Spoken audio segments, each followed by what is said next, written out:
Oh, well, okay, where do we start? Let's see, how much... See, this is fun. I like ripping on the left. So Barack Obama has been terrible from beginning to end. He's divided us along racial and sexual lines.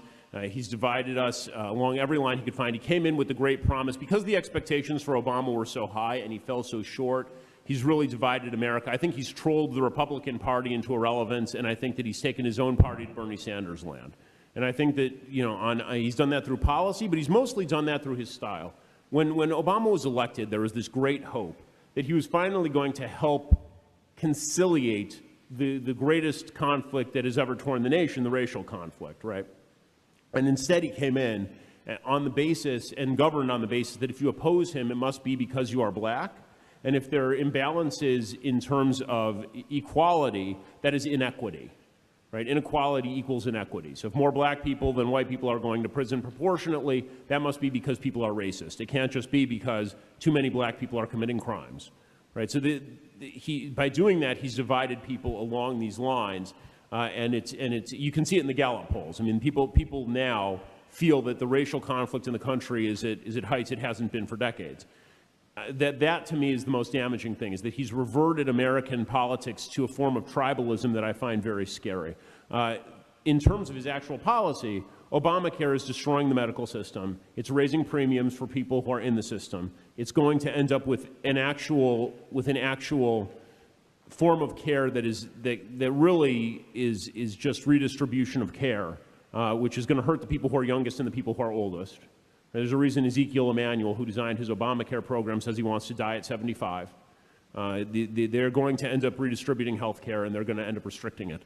As far as the economy, his economic policies, if you look at American history, every time there's a big bust, there is then a similarly sized boom, unless you have a massive government policy like FDR and Hoover, or unless you have a massive government policy like Barack Obama. So on domestic policy, he's been terrible. He's pushed government into realms it never was before and created conflicts that weren't there before. So, for example, on the gay marriage issue, my position on this has been that the government should get completely out of the business of marriage.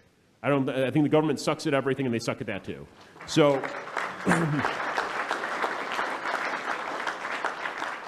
What Obama has done instead is he said, okay, let's enshrine same-sex marriage for the purpose of cramming down on religious institutions the idea that they must participate in something they believe is sinful.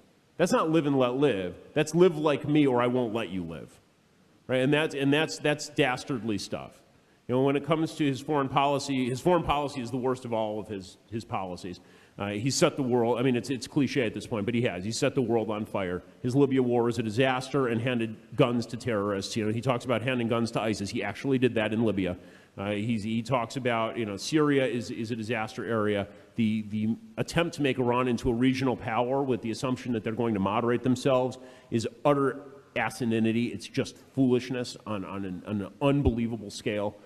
His handing over of power to Russia in Crimea is going to end with NATO possibly breaking apart, because Russia is just going to continue encroaching on outlying portions of the NATO alliance, and basically say, fine, come and get me, coppers. And he's allowed the Chinese to expand their realm of influence into the South China Sea, and you're going to see increasing Chinese intransigence and aggressiveness, because China demographically this happens with every country where you have a lot more males than females. China demographically, there are 125 males for every 100 females. When you have a lot of excess young men, there's only one thing you can do with those people, and that's put them in the army. And that's basically what China has done. So they're going to get very aggressive on the world stage very quickly. So every aspect, Latin America, of course, has become a disaster too. Every aspect of this presidency has been terrible, but when you have the media on your side, and when you're a likable fellow, and he is likable on camera, then those are assets that matter. And this is why when people say, you know, how could we end up with a reality TV show host like Trump running? He's the second one to do it. Right? Obama's the first. You don't do interviews with the lady who sat in a bathtub full of Cheerios and Fruit Loops, and then tell me about how terrible it is that Donald Trump used to be on The Apprentice.